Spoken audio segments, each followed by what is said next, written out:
Hello everyone. This video is the second of a series of 4 videos on the informal fallacies. Remember, an informal fallacy is a deceptively bad argument. It's one that makes a crucial error in reasoning. In this video, we will look at 2 common informal fallacies known together as the distributive fallacies.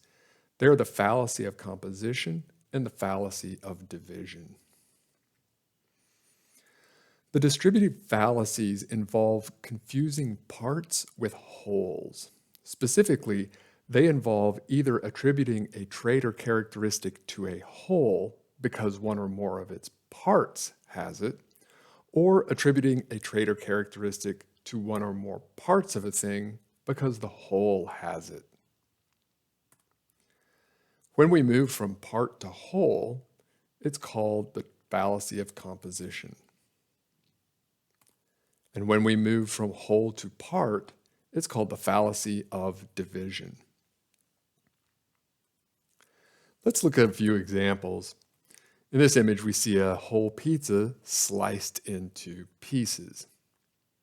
Consider this very famous and effective ad campaign. Better ingredients, better pizza.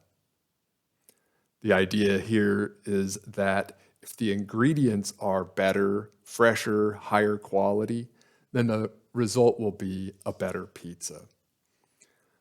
What direction does this little inference move? Is it move from the whole to the part or from the part to the whole? If we think of the ingredients as proper parts of the pizza, then the fact that the ingredients are better, it was supposed to lead us to believe that the pizza is better. This has been a move from a part to a whole, and this would count as the fallacy of composition. Before I move on to the next example, I want to quickly add that I don't mean to criticize Papa John's ad campaign for committing a logical fallacy. I think it's a terrifically successful ad campaign, and their marketers probably are not too worried about giving logically correct argumentation. In this image, we see a person running, and the person is composed out of tiny little physical particles. So there's a famous line of reason that goes something like this.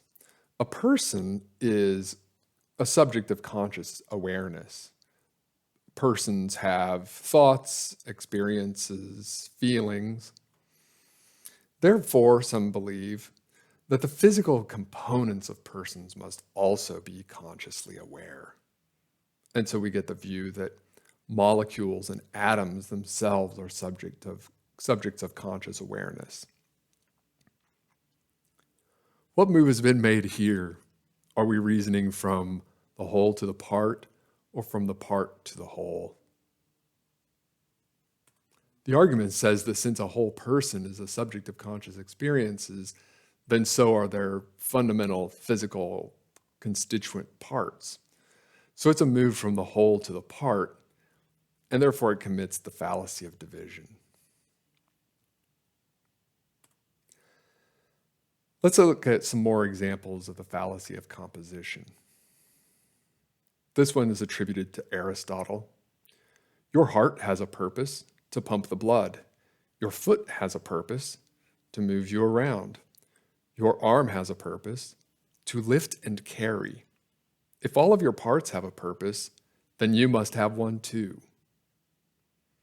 The argument is that since your body's parts have purposes to perform, then so does the whole person. But again, just because a thing's parts have certain traits and characteristics, it doesn't follow that the whole thing does. Here's another one. Everything that happens in the physical world was caused in some way to happen. It follows then that the physical world as a whole must have been caused as well. The view that individual physical events must have a cause, therefore the entire physical universe must have a cause, commits the same kind of logical error. Once again, just because the parts of a thing have particular characteristics doesn't mean that those characteristics apply to the whole thing. Let's look at some examples of the fallacy of division.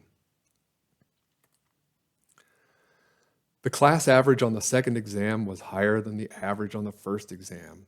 Therefore, I did better on the second exam than I did on the first. Yay! This is a common statistical mistake, and it's an example of the fallacy of division. The aggregate or population, the class as a whole, did better on the second exam than on the first exam. But it doesn't at all follow that every individual student did better on the second exam than on the first exam.